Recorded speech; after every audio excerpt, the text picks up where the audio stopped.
Good evening, everyone. Happy Mommy Mondays.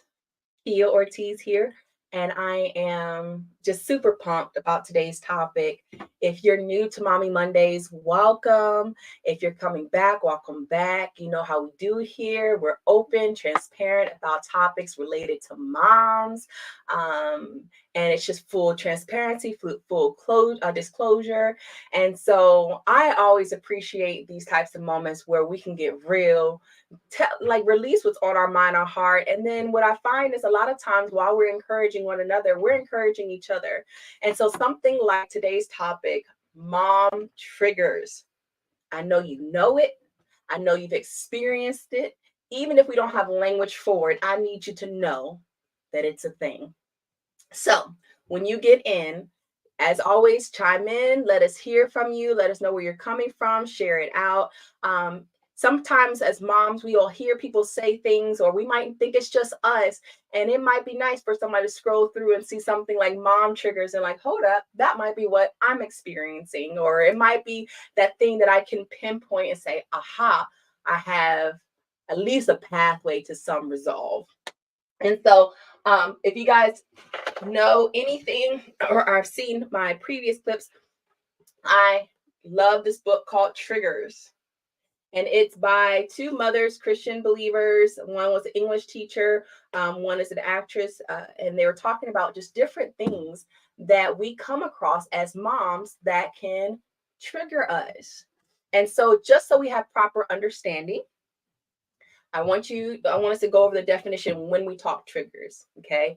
So the noun version of a trigger is a small device that releases a spring or catch and so sets off a mechanism, especially in order to fire a gun. Okay.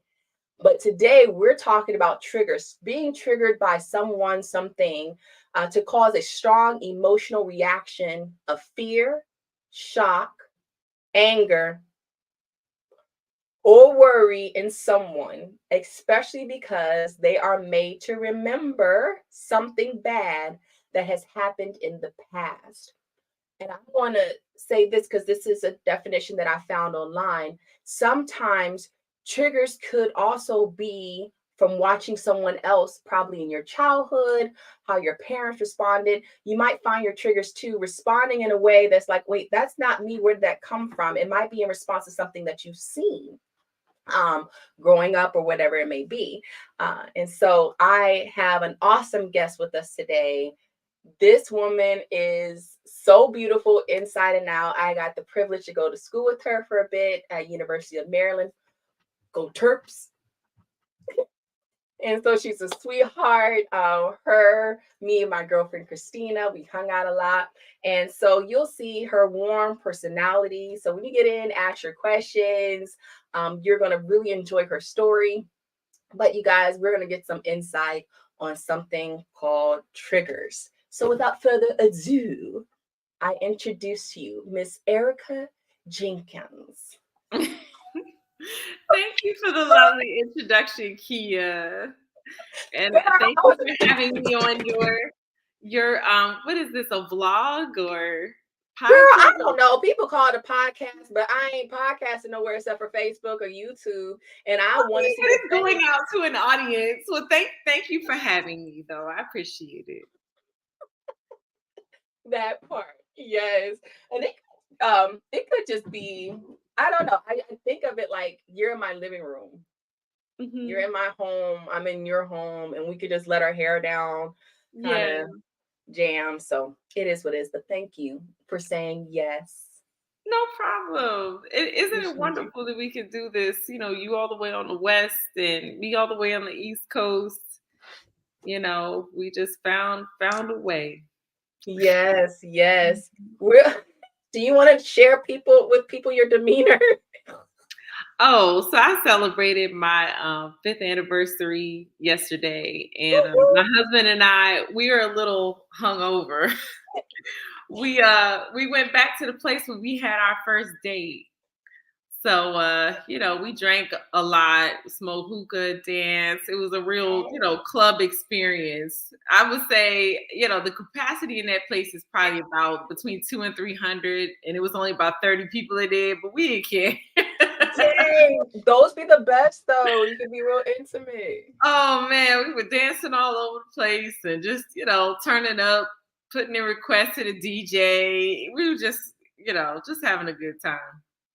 That's hilarious. I love that, and congratulations. Thank Um, you. Thank you. 5 years. We half a decade. So yes. well, eight years total together, but yeah, 5 years married. Look, every day counts. Every hour, every second. Don't it? Okay. Girl, we probably have to do triggers for married women. Christina Oh, man. says she looks so beautiful. Hi, Oh, Erica. thank you, Christina. Yes, that's our third to the three of Musketeers. We used to do Right. it. We were in them streets hanging. Man, I still got pictures. I still got pictures in my album. Remember when we used to print photos? Yes. I still got pictures in my album of, I think we had found some light post or something, and we were like, Oh my gosh.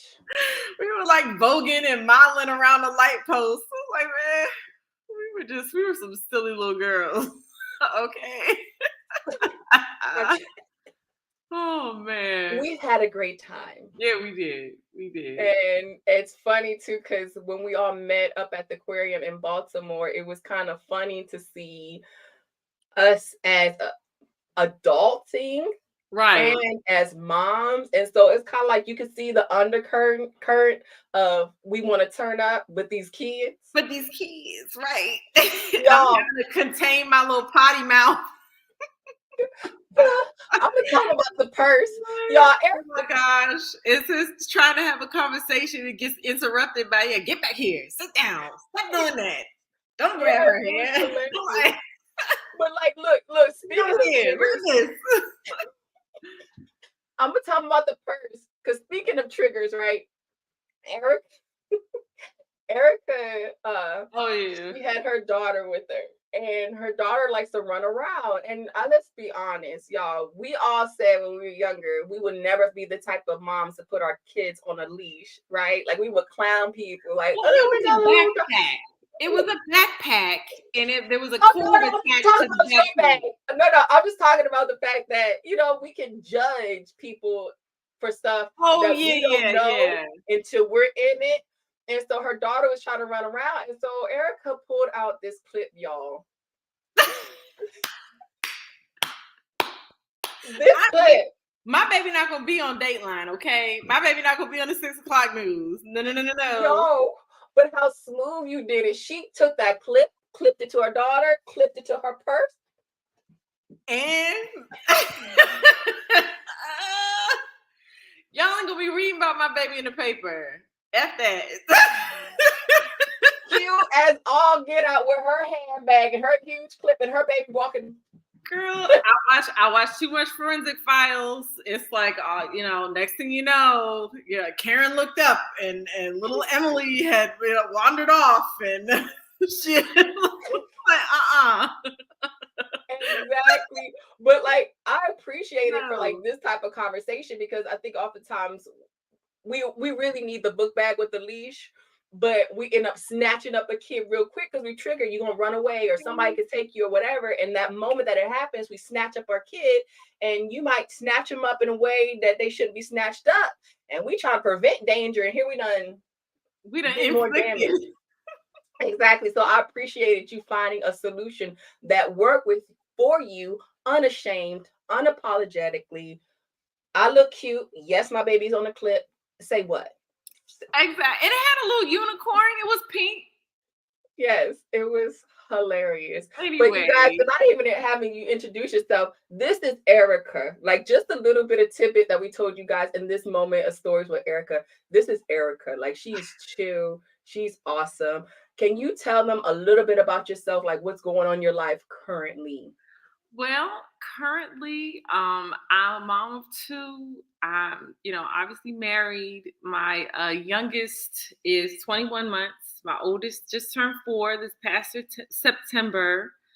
I am a stay-at-home mom, but I've recently let one out of the nest. So one is actually in preschool, where I think, she'll she'll get the skills she needs to start, regular school next year. And also I've needed more time to kind of focus on my little one and just getting her straight because she was born with a cleft lip and palate. So that involved, a couple of surgeries, therapies, and a whole lot of ripping and running up and down the road and praying. And so, I have to take this time to kind of focus on her and get her straight. So that's basically what I've got going on. Can So you tell people a little bit about the cleft lip and pilot? oh yes, with pleasure. Because I when you asked me to be on this, I said I have to have an opportunity to talk about this. Yes. Um, so cleft lip and palate is when, well, first off, it's one of the most common birth deformities or birth anomalies in the country.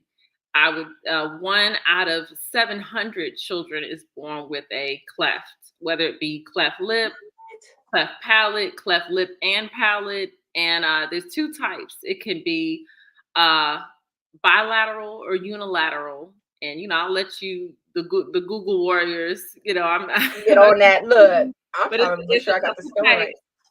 It's many different. It's a couple types, and what happens is it's just a hole. Where the skull has not formed properly. It's a hole and an opening in the roof of the mouth and an opening in the lip.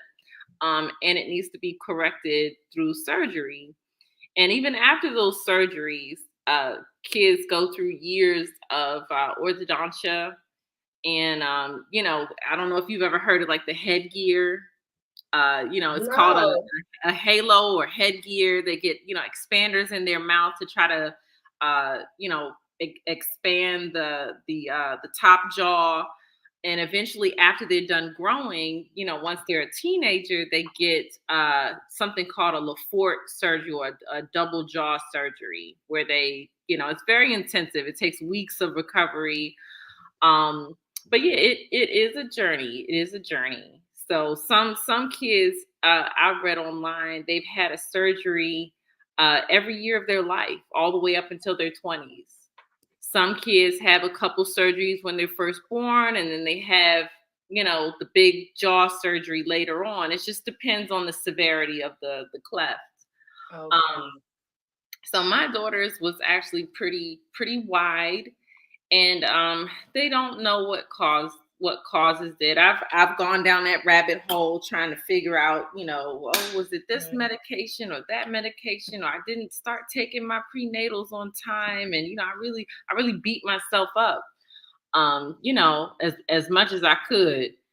Um, but that's what cleft lip and palate is. And I encourage anyone to, Google it. Some of the pictures can be a little jarring, but when you see a person, whether it be a child or a teen or an adult out and about with like, scarring around their lip, or, their face looks a little asymmetrical, that may be why they might have been born with a cleft lip and palate. And I just hope that learning more about it helps people give more grace.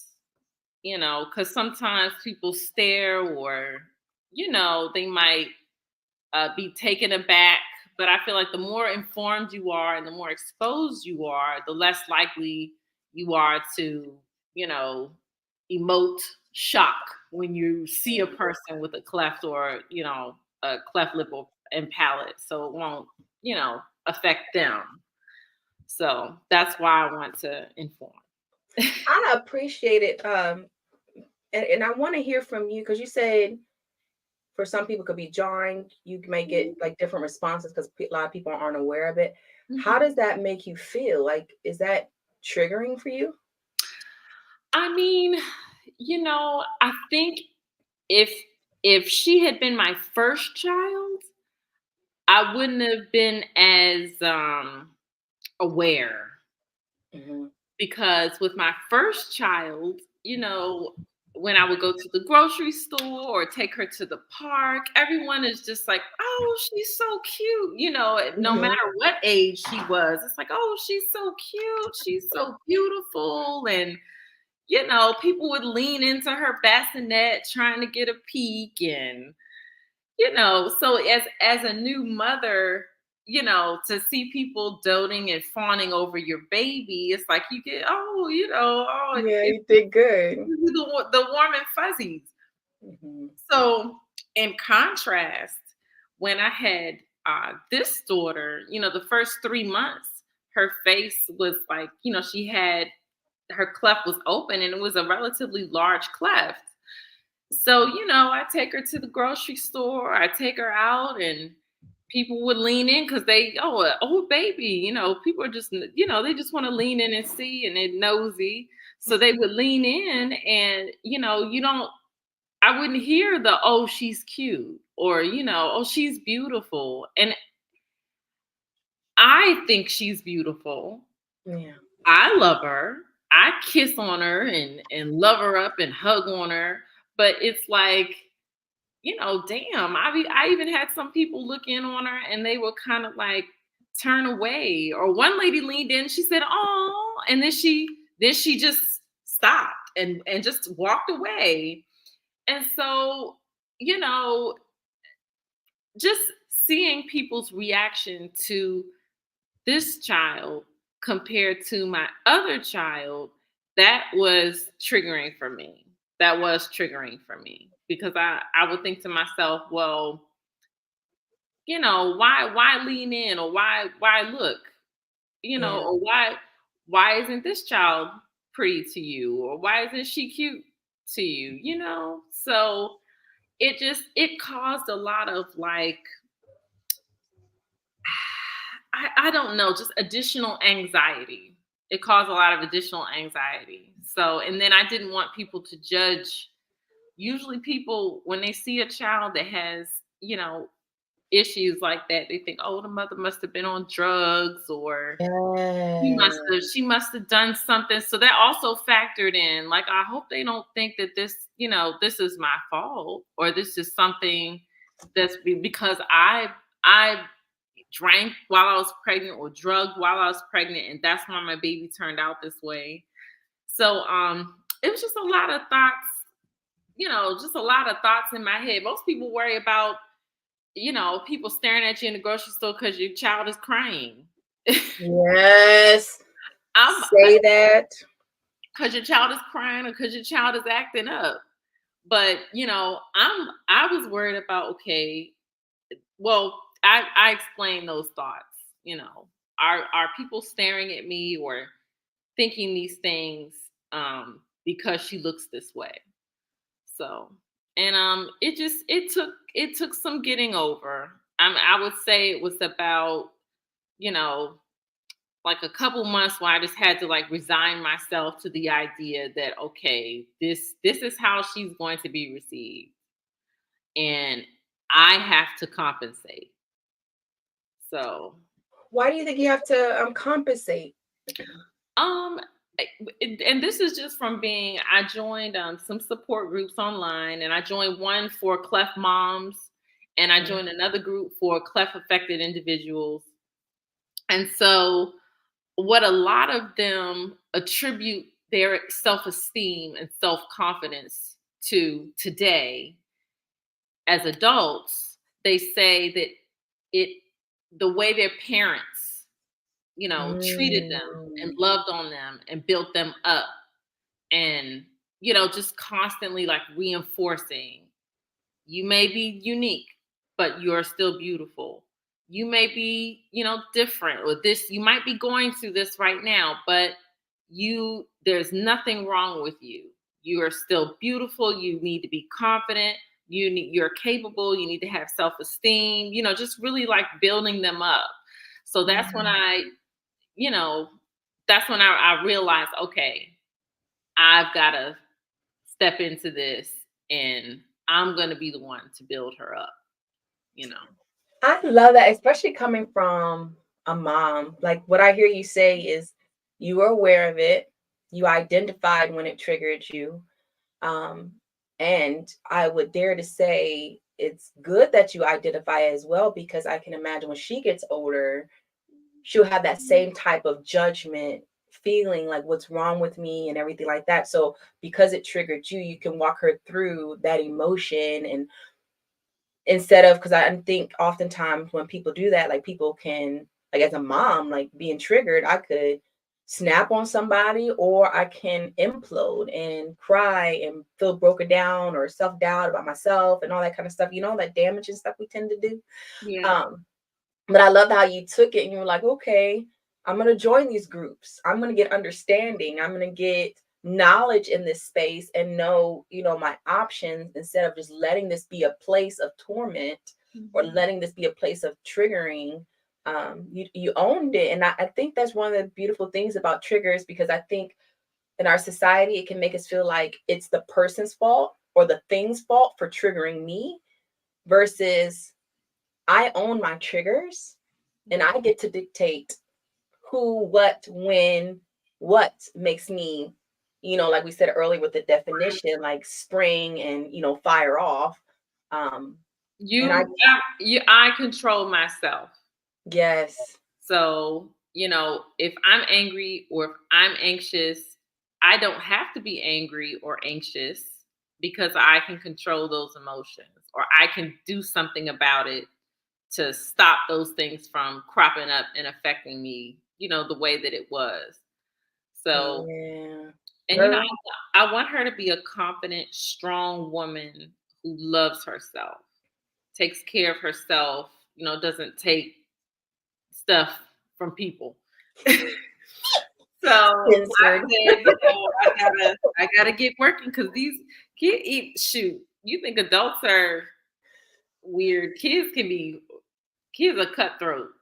They can Yes, be and they're worse than adults, because not only are they repeating the behaviors of adults, but then they have that ignorance about them. And so there's no coof, there's no filter, there's no no nothing. They filter. just say whatever. You just let it And fly. What happened to your lip?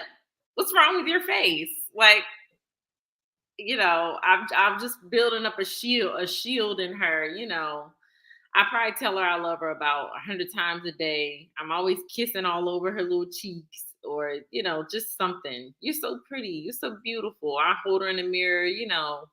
So it's just little building blocks for her self-esteem. yeah, I love that you do that. And I hope too when people hear this conversation, one, there's awareness of the cleft lip. But then also that it challenges us to not just, because we affirm our children all in different ways, whatever area we deem may be considered weak in the eyes of other people, if that be education, if it be sports, if it's how they look, if it's the lack of money we have, and so therefore they can't dress a certain way, or they don't got that car like everybody else got. We try to find ways to boost their confidence, but taking that extra step and doing so for other people that are different. Mhm. Because I'm a firm believer that we get in this pigeonhole to categorize people because we love our categories, but it's kind of like we're all different. We're all supposed to be different. And so if we take that mindset, showing our children different types of people, like I'll show my kids people without arms or without legs or burned or whatever the case may be. And then we kind of dialogue about it. And then we call it elevator pitches, but okay, if we go to the park and we see someone like this, what are you going to do? Mhm. What are you going to say? Here's some options. Now I'll look up to sometimes mom groups that are for disabled children, because I want to have the right vernacular. I want to call them what they want to be called versus maybe what mainstream may call them, Yeah. like little people or however way they want to be addressed, or ask that to the parent, like, hey, of course, it's an elephant in the room. How would you like to address this issue, or this factor, or how do you want us to address them, period? A lot of them say, just act like it's not even there. And a lot of people say, ask them about it, ask if you can touch it, you know what I mean? And so I'm like, okay, cool. Yeah.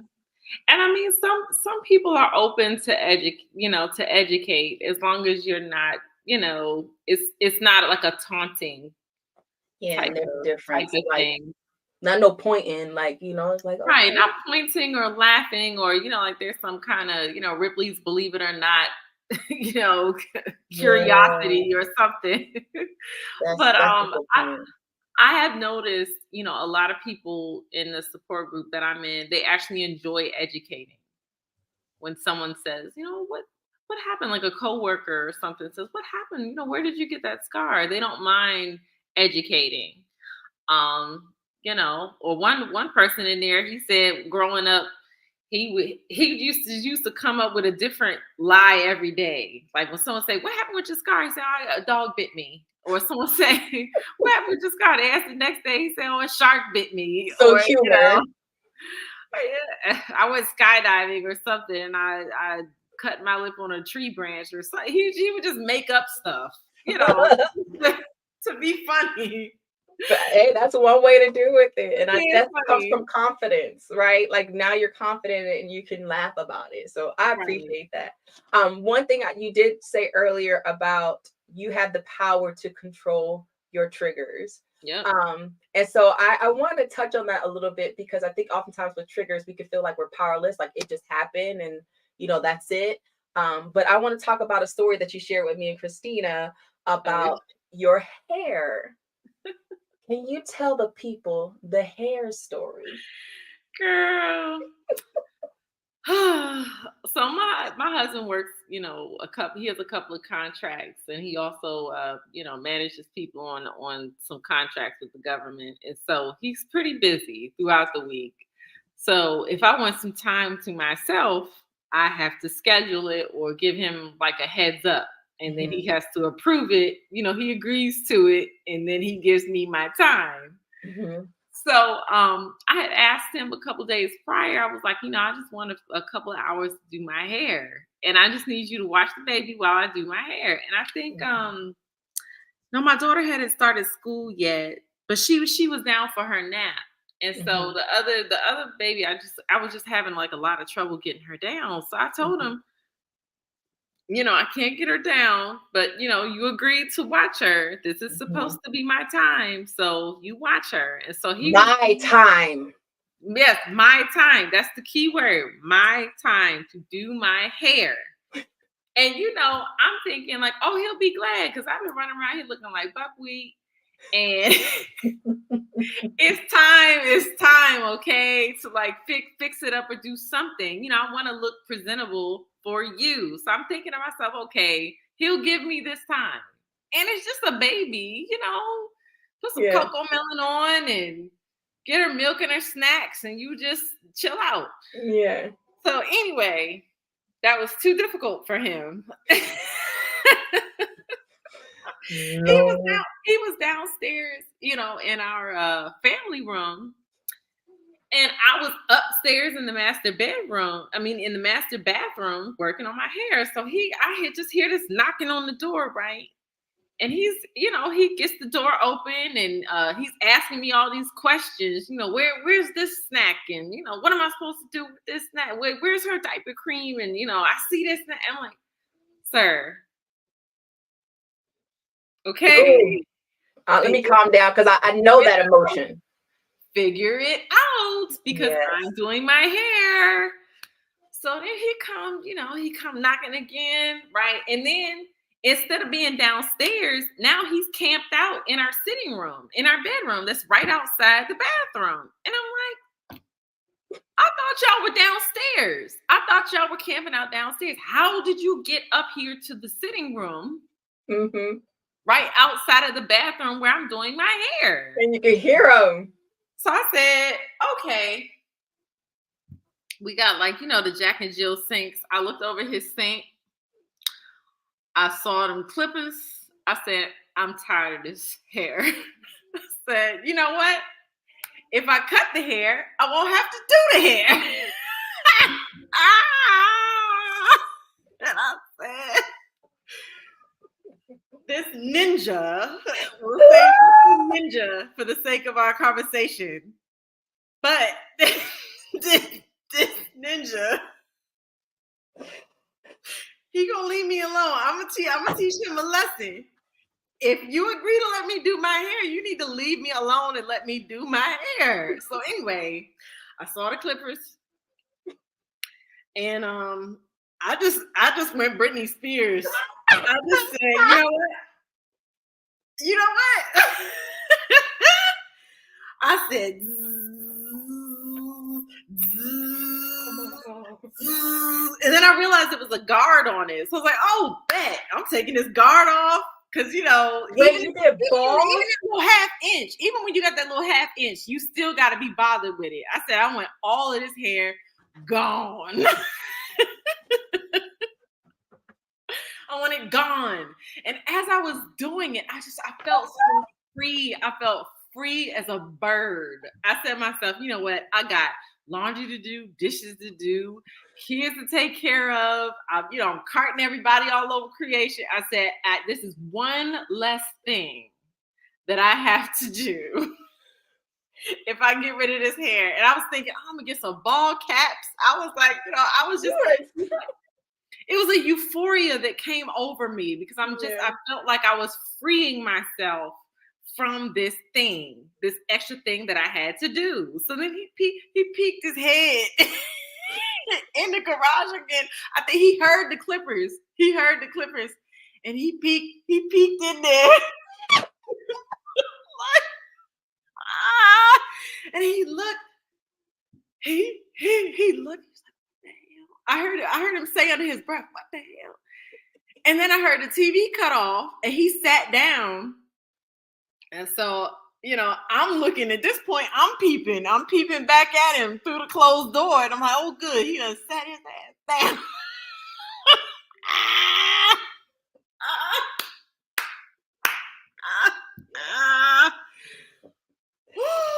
So I came out there just free as a bird, and he was mad, like he was fuming because he does not like short hair. That he's always told me he does not like short hair. So it's like it was multiple motivations going on at the same time. Like it was spite. Yep. It was liberation. It was exhaustion. It was exhaustion. It was all of these things. It was all of the things happening all at once. And that's that. And then I was bald.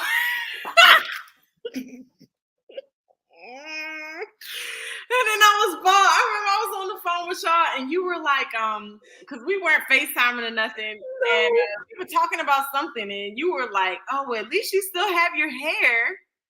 And I'm like,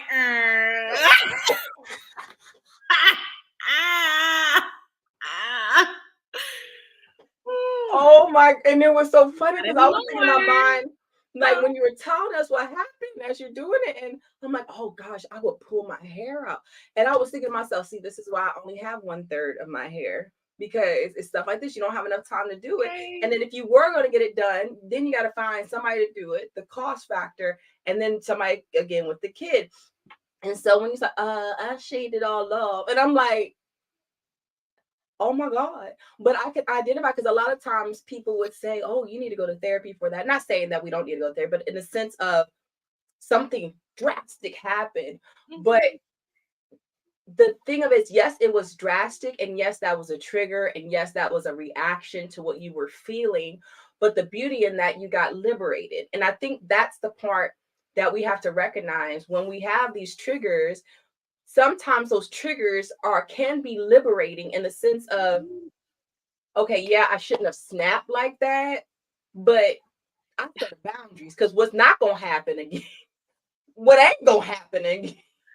But I'll tell you one thing. Since then, when I tell that fool that I want to get my hair done or I need time to do my hair, oh, okay. I'm gonna use that now too. I'm like, Jonathan, I'll give you the money. You go to the shop. I watch the kids all day. Like, some appreciation that day. Look, I'm not going to condone this, but ladies, if your man get on your nerves, just grab the clippers. Grab them clippers.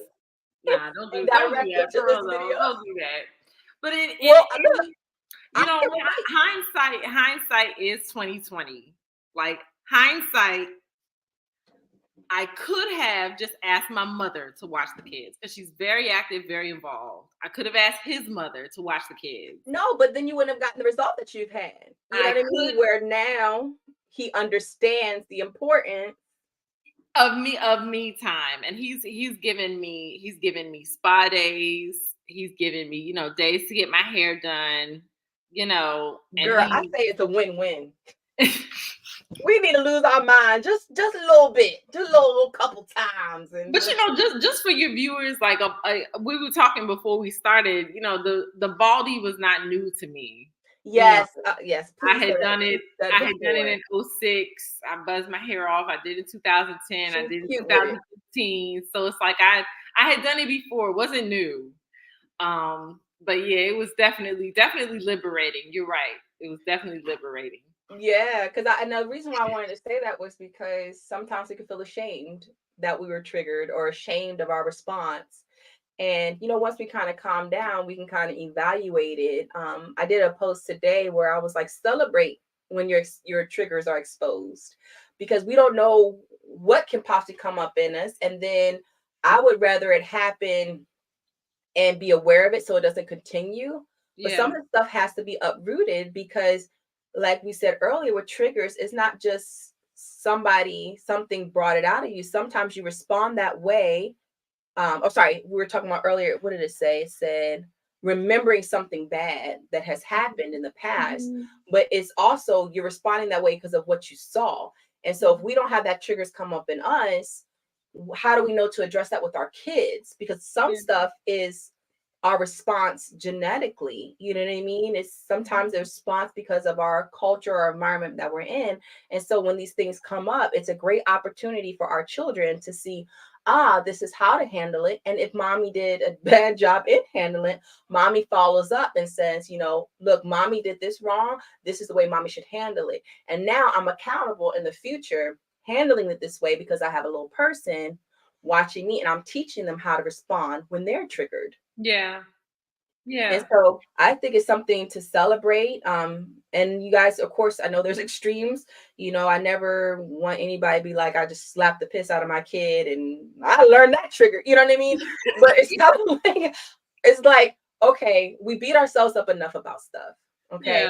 We can take ownership. I messed up. I'm okay. I say my Mhm. sorries and I'm growing from this. And I'm going to take this in therapy. And I personally had to do that myself. Actually, this week, because I've realized when it comes to my father, though I know my biological father and plays a role in my life, some of the things that I see him respond to me, I Mhm. see myself responding to Jonathan as if he were the one that did that to me. Mm. And so when I heard my father say something to me that triggered me, I immediately went back to being 2 years old, Mhm. and it automatically like made my self-value diminish, and I'm like, no wonder I never feel like I'm enough for Jonathan, because this is a place that I never dealt with as a Mhm. child. And so Mhm. my normal response is to lash out, to be angry. That's why I don't need you, and cut off people and blah, blah. And I was like, Mhm. wow, I'm glad this came up, because now with maturity I can say it hurt me, Yeah. and how can I move forward? But then also, how do I, like you said earlier, build that confidence in my child to say, I felt like I was never enough. How do I build that self esteem in my child that they are confident they are enough? And if anything, mommy and daddy know that they can come mommy and daddy. If the whole world thinks you're ugly or whatever the case may be, Mhm. home, you're beautiful. Home, you can be you Yeah. just the way you are. Yeah. Um, and so that's why I really appreciate you. And I could not wait to tell y'all that story, because I know so many of us can relate. And I want to give you permission to Well, let go and of I whatever. did have to do a lot of like because my appearance had changed so drastically. Like, since I've had my daughter, I've had about shoulder length or, a little bit longer hair. So she had not seen me, without any hair at all. And I mean, it's like I realized the effect that it had on her, immediately after I did it. Like I didn't explain anything to her. It was very impulsive. Yeah. So, it might have been freeing, liberating, or, whatever for me. But then it's like I look on her face and it's like, she's looking at me like, wow, mommy had a meltdown, or, something is wrong here. Mama ain't got no hair. She You know, went like in there to the do her look hair. on She his came out with no face hair. was like, something is wrong here. And and then so I really, that also caused me to be a little more introspective about, okay, like I've drastically changed my appearance for my child. She's already seen, how my emotions have been fluctuating with this pregnant, this post Yeah. pregnancy. Because postpartum depression, I, I could go down that road, but it had been a rough time. It had been a rough time. So then for her to see me bald, and me and her dad not speaking for like a couple of weeks, and my husband wouldn't even look me in my face. He wouldn't even look me in my face. And Yeah. so then I had to say to myself, okay, that's when I really started like, okay, thinking about it. And it's not all about you. Yes. When you're married, when you have kids, it's not always about you. So even though I may not mind short hair and I don't mind the buzz cut, I still have to be attractive for this person. Like, they Your still have body to is no be longer your body. attracted to me, because I feel like that's also a, I don't want to call it a job or a duty, but that's also something that the wife has to consider. What appearance is your husband attracted to, or what and it's nice in storybooks to say, oh, it doesn't matter what you wear or what you do to your hair. I'm always gonna love I'm gonna you, love and you blah, blah, always. blah. And he explained to me, he's like, no. I love you to death. I just don't like the way you looking right now. He said, I love you to death. I'll die for you. I'll do anything for you. I just don't like looking at you right now. So I'm like, okay. Look, So I like, love the honesty. I love the honesty, you cut but your nose off to spite your face. So, I got me a few ball caps, got me some wigs, and now we at the point I got some braids, you know.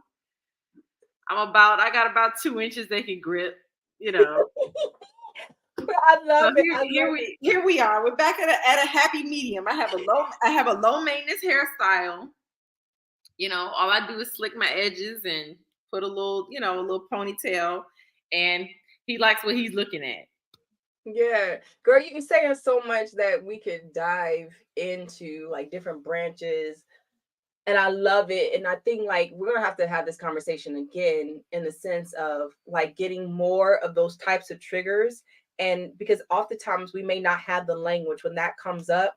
Oh, that was anger, or that was resentment, or that was retaliation. No, yes, yeah, it was definitely resentment for not giving me my me time, Mm-hmm. retaliation because yeah, it was definitely some resentment and retaliation. It was a mixed bag. Exactly. And so some of It that was we a have mixed, to kind mixed of, bag. you don't know what you're gonna get, little mix, little something. But No, I think man. that But you're right. You're right. So, I know the trigger now. I know the trigger now, but you don't always have to put it on one person. Because yeah, I definitely, like I said, I could have called either of our mothers. I could have just waited. I don't have any place to go, you know. It's not like I gotta go to work. I could have just waited. I could have done a lot of things, but I've taken some time to think about it, and that's where I'm at with it. yeah. That's where I'm at. And I appreciate because like a couple weeks ago we talked about, do we really lose ourselves in motherhood, or do we experience another side of us, or another side of us is exposed? Because kids and husbands bring a whole other side of you that may shock you. It may, oh, I love them so much. Why do I want to strangle them? And so I wanted to read off these real quick so we can wrap up. And then because Erica, I could talk to you for a day. Y'all, can y'all see why I could just talk to her for days? She's like so like but you make me laugh half the time, so that's where a lot of time goes. But But motherhood, wifehood, like you said, it does bring out different facets of who yes, we that's are true. as women. Yes, and And so you definitely got to yeah, mature in a lot of spaces. So I want to rattle off, and I I want have never done so much cooking in my life. I did not know I could do all of this cooking. I literally cook 3 times a day, every day. Every listen. day, never in my life. Never in my life. Girl, I used to hit up that Wendy's drive-through. I had my little microwavables. I was thugging it. When I was single, I Look, was thugging it. I did not cherish those times enough. But now that I'm married, I'm like, even my mother was like, "You cook? What?" But it's like a whole new side. It's a whole new side that yes, I didn't even know was there. yes, and that's one thing that could be challenging too, because I thought I was a thug Then you met un- your kids. until these little jokers, right? Like, don't you tell nobody. I told you no, but then I still snuck you a lollipop because you're so cute. You know what I mean? Like, I'll still beat your tail. Like, girl, I'm gonna tell this real quick. I popped Ava's hand yesterday because she was just doing the most, and so I popped her hand. Ah! And she was running around the house and so I was like, give me the hand. Give it to me. Now go sit down somewhere.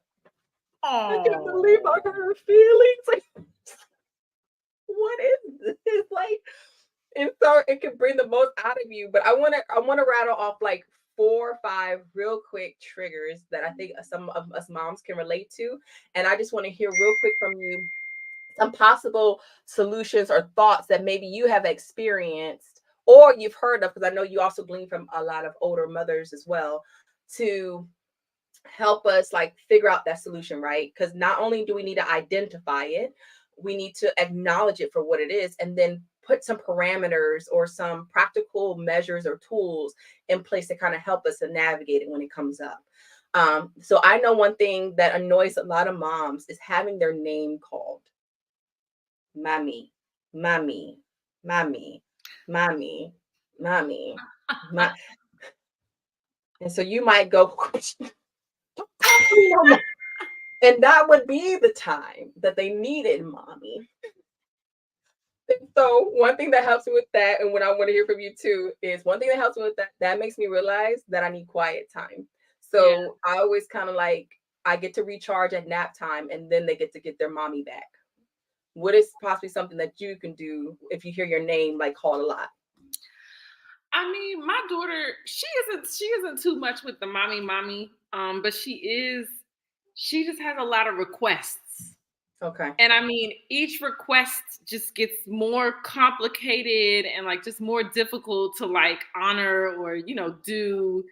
So it's like, and it's immediately when she wakes up, it's like she has to put on a princess dress. And so I gotta get the princess dress out, and then she wants this specific toy, and she wants you to put jewels on something, or she wants something to eat. It's like this sequence of requests. And so, you know, what I have had to do is I say no, Okay. I say no, or I say not right now, or you don't need that. And so I give her like, I give her a response. I don't just ignore her. I Okay. can't, I can't do that. I don't just ignore her. I give her a response. And and then I just leave it at that. And I put my foot down. If the answer is no, it's no. And So so response and move on. yeah, I just respond and then I move on. Because usually I have a lot of stuff to do. Yeah, and And that so, part, right? That's annoying. I don't Um, I don't really have all the answers. Sometimes no, no, I'm just curious I on might what you even just do. give her a tablet. Look, that might be the resolve for some of us. Okay. Another trigger is when, like for example, always feeling late, always feeling rushed. That's a Mhm. trigger for a lot of moms because then they're grabbing people, they're grabbing things, they get frustrated and things of that nature. Um, And so one thing I've noticed is when I feel triggered like that, that means I've Mhm. overbooked myself. Yeah. And so now I don't plan anything. So if it's an appointment or anything like that, I don't do more than one, maybe Mhm. two if it's absolutely necessary, but I don't do one more than one appointment or more than one set time thing a day. Yeah. That's So good. I think with with me, I try to get, start get going early. And then once I get on the road, I still take my time, you know. yeah, you're gonna be late Especially anyway if if you're you're going if eating. you're going to like a birthday party or something, other people who have kids, I've basically how I calm myself down is I say they have kids too. They understand. That's true. It's okay. You know, Give yourself we grace. if we're going to a party or something, we might not get there before they say happy birthday, but we will get there. Yes. Okay. Yeah. And Give yourself grace. as far as doctor's appointments is concerned, you know, I've gotten to the point where I just cut corners. Okay. If if you are taking too long to get your shoes on, guess what? We're gonna throw the shoes and the socks in the car, and I'm gonna slap them on you before we go in wherever we're going. Or we have a garage. I will bring the coat, to the car, and we'll just get you dressed when we get there. Or sometimes I'll leave one kid in their pajamas. Hello. Look, that Okay, goes back to that trigger for judgment. Like, I ain't about to be triggered for this. You don't know my life. I don't care. Look, I wear these to the grocery store. Oh, So do your I'm, thing. I'm like, look. Sometimes you have to cut corners, and it's okay. We're not gonna be out here looking like GQ front cover, All the time. magazine Yes. magazine ready, Instagram ready. Uh-uh. No. And I think that's Somebody's beautiful. gonna be in pajamas. I might have on a bonnet. It's getting done. We out here. Okay. What I hear you say is prioritizing. Prioritizing what matters to you. But then giving yourself grace. And there was one other thing that you said that I appreciate. Give yourself grace. Oh, and realizing that this is only a moment in time. This is a season. It's a moment in time. Let people think what they're ever going to think. You do what's best for you in the moment. In this season, pajamas work for us going out in public. In this season, bonnet is what I'm doing. Catch Bonnet. me when I got more time. And that's how we're going to leave it. Because ultimately, I think at the day, a lot of stuff that trigger us is expectation versus reality. Yeah. I thought it would be this way, or I thought they would be this way, or I thought, you know what I mean, I had prepared for, or I had expected. But then when that mess with reality, there we go, that spring load, and now everything's haywire. So I want to thank you so much for this conversation. I Yes, am, thank you for having me. of course, you're hilarious. And I thank you for educating us. I thank you for sharing your story. I thank you for your transparency because I know a lot of moms can relate. But also it gives us permission to say I'm doing the best that I can and we're all figuring it out. So any last words you want to say before we hop off? Um, I, I don't know. I didn't prepare anything or think of anything, but I guess I just want to thank you to whoever's listening, and just encourage you to learn about cleft lip and palate. Um, Yes. if you see a mother out, it's rare, but if you see a mother out and you notice that her baby has a cleft lip and palate, tell her baby is beautiful. We on a mission, y'all. Y'all hear that? Anytime we Tell see that, we're her gonna say her baby is beautiful. we're gonna be that's part of being the community. That's part of us taking ownership. All the babies are our babies. All the mamas, we looking out for each other. And I'm so glad you say that. And I just close with this. There was a mother, and there's plenty of stories, but this one was as recent as last week, who killed her sons, 6 and 9 year old. And sometimes we can push past or ignore what's going on with us. But then also, as moms, we can identify when a mother is going through, we can identify a deficit because we know familiar knows familiar. And so, something as simple as praising a child with cleft lip, that is also helping the mom and reassuring the mom, you're not alone, we're in this, we see you. And not only that, but we're getting educated too, and we're learning these things right alongside you. So thank you for that. I will be doing that, and I pray other moms do that, and that we continue to encourage one another when we see each other treats. Your baby's in pajama, you do you, boo. Keep it moving. Exactly. We look Right? good, but we look good when we need to look good. Yes, yes. So Okay. stay on for a minute, real quick, Erica. I'm gonna dismiss, let everybody else go. You guys, as always, have a wonderful week on purpose. If you have any questions or comments that you would like to directly send to Erica or to me, please feel free. We'll check the comments throughout the week. But just know we're in this together, and it's stories like these, it's moments like these where we get to sit down and evaluate what's going on with us and get educated and get language that we can really be the best mom for our children. All right. Love you guys. Talk to you again soon.